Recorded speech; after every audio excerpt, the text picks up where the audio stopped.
5년 동안 범죄를 저지르는 동안 살인자 알렉산더 피추시킨은 거의 50명을 살해하고 러시아의 아름다운 비체프스키 공원을 범죄 현장으로 만들었습니다. 오늘날까지도 이곳을 찾는 사람은 거의 없습니다. 피추시킨의 비인간적인 행동 뒤에는 무엇이 있을까요? 알렉산더 피추시킨은 1974년 러시아 미티시치에서 태어났습니다. 어릴 때부터 아버지의 부재로 인해 그는 말수가 적고 내성적인 아이였습니다. 4살 때 알렉산더는 이마에 막대기가 부딪히는 사고를 당해 발달 중인 뇌에 큰 영향을 미쳤습니다. 의사들은 이 사고가 전두엽을 손상시켜 알렉산더가 행동과 감정을 조절하는 데 어려움을 겪게 되었다고 생각했습니다. 나중에 알렉산더가 거의 50명을 살해한 혐의로 체포되었을 때 전문가들은 과거의 사고가 그를 무자비한 살인자로 만든 원인 중 하나라고 더욱 믿게 되었습니다. 그는 분노를 억제하지 못해 내면에 피에 굶주린 악마를 깨우게 되었다고 합니다. 내성적이었던 아이 알렉산더는 점점 불량해져 친구들이 그를 멀리했습니다. 하지만 그의 할아버지는 그를 매우 사랑했습니다. 할아버지는 알렉산더의 뛰어난 체스 재능을 발견하고 그를 집으로 데려와 함께 체스를 두며 즐거움을 나눴습니다. 할아버지의 죽음은 알렉산더에게 깊은 상처를 남겼습니다. 얼마 지나지 않아 사랑하는 애완견도 죽자 그는 더욱 우울해졌습니다. 심리학자 미하일 비노그라도프는 알렉산더의 살인 행위가 할아버지에게 버림받았다는 분노에서 비롯된 것이라고 주장했습니다. 1992년 18세였던 알렉산더는 자신이 좋아하는 소녀의 남자친구 세르게이를 살해하고 자살로 위장했습니다.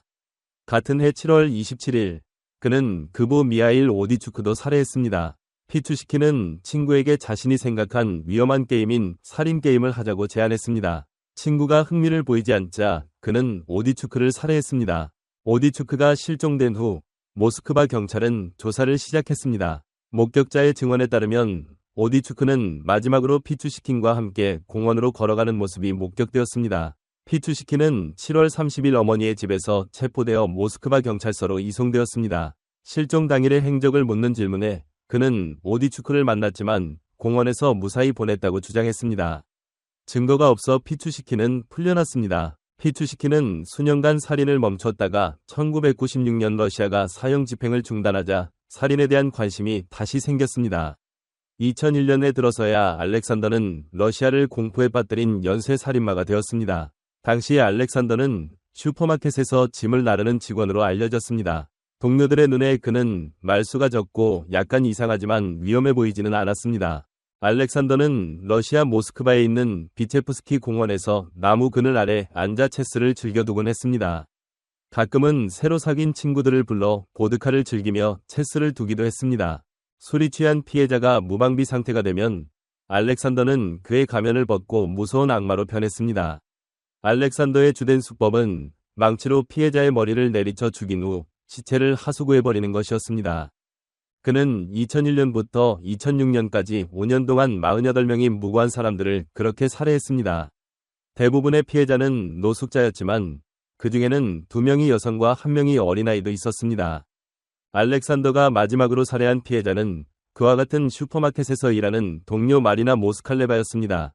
근무 후 그는 마리나에게 비체프스키 공원에 있는 그의 애완견 묘지를 보러 가자고 제안했습니다. 무언가 이상한 느낌을 받은 마리나는 떠나기 전 아들의 이름과 알렉산더의 전화번호를 적어 놓았습니다. 그리고 마리나는 영원히 돌아오지 못했습니다. 아이 엄마가 흔적도 없이 사라지자 경찰은 마지막으로 남긴 메모를 단서로 조사에 착수했습니다. 감시 카메라는 알렉산더가 마리나와 함께 있었던 마지막 모습을 포착했습니다.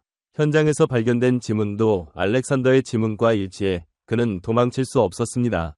알렉산더를 체포한 후 경찰은 그의 집을 조사하던 중 64개의 칸이 있는 체스판을 발견했습니다. 체스판의 62칸에는 날짜가 빼곡히 적혀 있었습니다. 알렉산더의 말에 따르면 그는 사람을 한 명씩 죽일 때마다 한 칸씩 표시했고 목표는 체스판을 모두 채우는 것이었다고 했습니다. 경찰은 알렉산더가 48명을 살해한 혐의로 기소했고 그 외에도 3명의 피해자는 탈출에 성공했습니다. 그의 업적은 세계적으로 악명 높은 연쇄살인범 제프리 다머, 잭 더 리퍼 등을 훨씬 뛰어넘는 것입니다. 당시 언론은 그를 체스킬러, 비체프스키의 미치광이, 비싸 괴물이라고 불렀습니다. 살인을 하지 않고 사는 것은 음식을 먹지 않고 사는 것과 다름없다. 고 알렉산더는 말했습니다. 그는 피해자를 살해하는 것이 그들에게 새로운 세계로 가는 문을 열어주는 것이라고 생각했으며 이 범죄가 그에게 극도의 만족감을 준다고 주장했습니다. 알렉산더의 자백은 방송을 통해 중계되었고 그의 무관심하고 뉘우침 없는 태도에 모두가 공포에 떨었습니다. 검찰은 알렉산더가 러시아에서 52명을 살해하고 1992년에 체포된 악명 높은 연쇄살인범 치카틸로를 모방하려 했다고 주장했습니다. 2007년 러시아 법이 사형을 적용하지 않기 때문에 알렉산더는 종신형을 선고받았습니다. 그의 잔인한 행위에 대한 논쟁이 계속되었지만 사형 부활은 이루어지지 않았습니다. 그가 저지른 끔찍한 범죄들에도 불구하고 알렉산더는 마침내 자신이 저지른 일에 대한 대가를 치르게 되었습니다. 하지만 그가 앗아간 50명의 목숨은 결코 돌아올 수 없습니다. 이 판결이 공정하다고 생각하십니까? 댓글로 의견을 남겨주시고 좋아요와 구독도 잊지 마세요.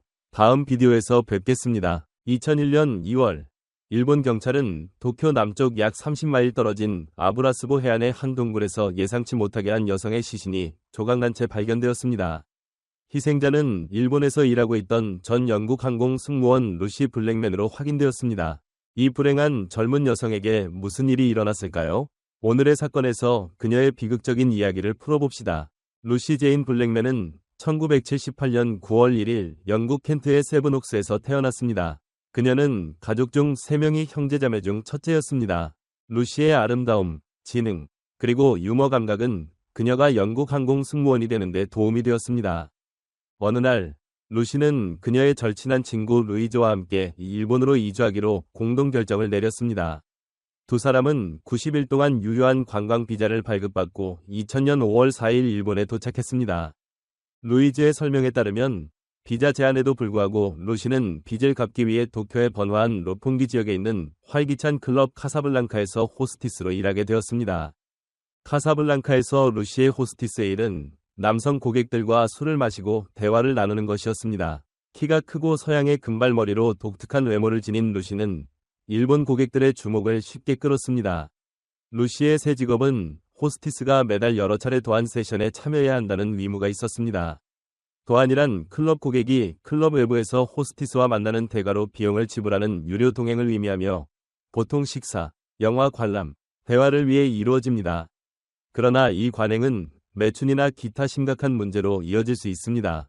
2000년 7월 1일 루이즈는 친구 루시가 남성과의 데이트 후 신비롭게 사라지자 걱정하기 시작했습니다. 다음 날 루이즈는 아키라 타카기라는 남자에게서 전화를 받았습니다. 그는 루시가 한 종교에 가입하여 훈련을 받고 있다고 주장했습니다. 그는 대략 이런 식으로 말했습니다. 어쨌든 그녀는 우리 기숙사에 머물고 있습니다. 그녀는 새로운 생활 방식에 적응하고 배우고 있습니다. 이번 주에 그녀가 흡수해야 할 것이 많습니다. 루시를 방해하지 마세요. 루이즈는 이 상황을 즉시 루시의 가족에게 알렸고 그들은 곧바로 도쿄로 날아가 루시를 찾기 시작했습니다. 그러나 일본 경찰은 실종 신고를 받았을 때 특히 루시의 직업을 알게 된 후에는 무관심하고 비협조적인 태도를 보였습니다. 경찰은 이런 상황의 여성들이 종종 남자친구와 함께 발리나 태국 같은 곳으로 도망쳐 조사를 회피한다고 설명했습니다. 포기하지 않기로 결심한 루시의 아버지는 루시를 찾기 위한 공공 캠페인을 시작했습니다. 그들은 마침 도쿄에 있던 영국 외무장관 로빈 쿡의 도움을 구했습니다. 영국 총리 토니 블레어가 7월 13일 G8 정상회의 참석차 일본을 방문하면서 일본 총리 고이즈미 주니치로와의 회담에서 루시의 실종 사건을 언급한 후 일본과 영국 언론도 이 사건에 대해 큰 관심을 보이기 시작했습니다. 이러한 압박으로 인해 일본 경찰은 행동에 나설 수밖에 없었습니다. 그해 9월까지 150명 이상의 일본 경찰이 동원되어 루시 블랙맨을 찾기 위해 수색에 나섰습니다. 그러나 당시 일본에서는 폭력 범죄가 상대적으로 드물었고 경찰력도 심각한 범죄를 처리하는데 완전히 준비되어 있지 않았습니다. 심지어 위문의 전화 발신자를 추적하는데도 몇 달이 걸렸습니다. 루시와 동행했던 남자에 대한 단서는 그의 깔끔한 옷차림, 유창한 영어, 그리고 그가 루시를 해안가로 데려갔다는 사실이 있었습니다. 이 정보는 많은 여성들에게 요지 또는 쿠지라는 다양한 이름과 연관된 남자를 떠올리게 했습니다. 그는 아마도 그들을 해변가의 아파트로 데려가 클로로포름이나 약물을 사용해 무력화시킨 것으로 알려졌습니다. 대부분의 피해자들은 다음 날 아침 혼란스러운 상태로 그 장소를 떠났고 자신들이 강간다했을 가능성이 높다는 것을 알았지만 가해자를 신고할 증거가 없었습니다. 루시가 실종된 후에야 비로소 이 사건들을 경찰에 신고하기로 결심했습니다. 경찰이 이러한 증언을 모으는 데 시간이 걸렸지만 결국 3개월 후 용의자가 체포되었으며 그의 이름은 오바라 조지였습니다. 이 악마는 1952년에 태어났으며 일본 원주민이 아니었습니다. 오바라 조지는 김성종이라는 이름으로 태어났고 그의 부모는 일본으로 이주한 한국 이민자들이었습니다. 조지가 어릴 때 그의 아버지는 성실하고 끊임없는 노력으로 병수집가에서 부동산과 게임 아케이드 상점을 포함한 상당한 자산을 보유한 부유한 사업가로 변모했습니다. 가족이 부유해진 후 조지는 명문 사립학교에 다녔고 오사카의 게이오 대학에 직행으로 입학했습니다. 그곳에서 그는 정치학 및 법학 학사 학위를 취득했습니다. 아버지가 사망한 후 조지는 막대한 재산을 상속받고 일본 국적을 공식적으로 취득했습니다. 부동산 투자 덕분에 조지는 점점 더 많은 재산을 모았습니다. 그러나 많은 재산과 상당한 재산에도 불구하고 그는 많은 악습과 나쁜 습관에 빠졌습니다. 조지는 서양 여성들을 굴욕적으로 대하는 경향이 특히 두드러지며 이는 그에게 자신의 계급을 주장하는 비틀린 방식으로 여겨졌습니다.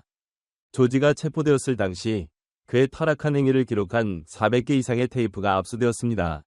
이 녹화물에서는 조지가 조로 가면을 쓰고 의식을 잃은 여성들을 침대로 끌고 가서 결박한 후 최대 12시간 이상 지속되는 성폭행을 가하는 모습이 담겨 있었습니다.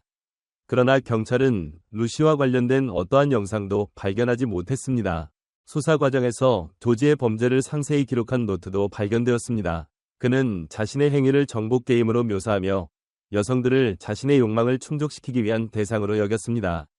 몇 주간의 신문 동안 조지는 모든 혐의를 부인하며 자신에 대한 모든 비난이 근거 없다고 주장했습니다.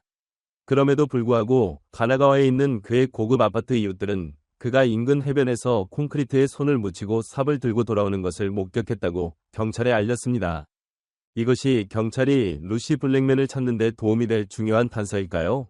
그리고 실제로 2021년 2월 9일 루시 블랙맨의 시신은 가나가와현 미우라의 해안 동굴에서 조지 오바라의 아파트에서 불과 몇백 미터 떨어진 곳에서 발견되었습니다. 불행한 소녀의 시신은 절단되어 콘크리트에 감겨 있었고 부패가 심해 사망 원인을 규명할 수 없었습니다. 기소장에 따르면 조지는 블랙맨에게 진정제가 들어간 음료를 먹인 후 자신의 아파트에서 그녀를 강간하고 살해했습니다. 그러나 범인은 계속해서 무죄를 주장하며 블랙맨이 사망한 약물은 그녀가 자발적으로 복용한 것이라고 주장했습니다. 조지 오바라의 재판 중 판사는 블랙맨의 죽음에 조지 혼자만이 책임이 있다는 증거는 없다. 그러나 피해자와 피고인이 그녀의 실종과 그 후의 죽음 전에 함께 있었다는 것은 분명하다고 말했습니다. 결국 판사는 결정적인 증거가 부족하다는 이유로 조지를 무죄로 판결했습니다. 루시 블랙맨 살인 사건에서 오바라를 무죄로 판결한 결정은 대중의 광범위한 비판을 받았습니다. 검찰은 루시 사건과 관련된 새로운 법의학 증거를 바탕으로 판결에 항소했습니다. 2008년 12월 16일 항소법원은 조지를 납치, 시신 훼손 및 유기 혐의로 유죄를 선고했지만 살인 혐의는 무죄를 선고했습니다. 조지의 변호사는 항소를 제기했으나 2010년 12월 일본 대법원에서 기각되었고 살인범에 대한 종신형이 확정되었습니다. 루시 블랙맨 사건을 면밀히 취재한 영국 기자 리처드 로이드 페리는 이 사건을 바탕으로 어둠을 먹는 사람들이라는 책을 썼습니다. 루시의 가족과 친구들의 스인을 받아 그는 도쿄의 밤문화의 숨겨진 이면을 파헤쳤습니다. 2023년 7월 말 실종, 루시 블랙맨 사건이라는 제목의 다큐멘터리 영화가 개봉되었습니다. 영화 제작자들은 유사한 비극이 다시는 일어나지 않기를 바라며 책임 있는 자들이 법적 처벌과 도덕적 책임을 피하지 않기를 바라는 강력한 메시지를 전하고자 했습니다. 화려하고 현대적인 도쿄의 활기찬 발전 속에서 반짝이는 외관 뒤에 여전히 어두운 구석이 존재할 것이라고는 아무도 예상하지 못할 것입니다. 세상에는 로폰기와 같은 이웃들이 얼마나 많으며 루시 블랙맨 사건과 유사한 예기치 않은 위험에 직면한 소녀들이 얼마나 많을까요? 아마도 우리는 결코 진정으로 알 수 없을 것입니다. 이 사건에 대해 듣고 나서 여러분의 생각은 무엇인가요? 댓글 섹션에 의견을 공유해주세요. 채널을 좋아하고 구독하는 것도 잊지 마세요. 이 영상을 시청해주셔서 감사합니다. 다음 에피소드에서 뵙겠습니다.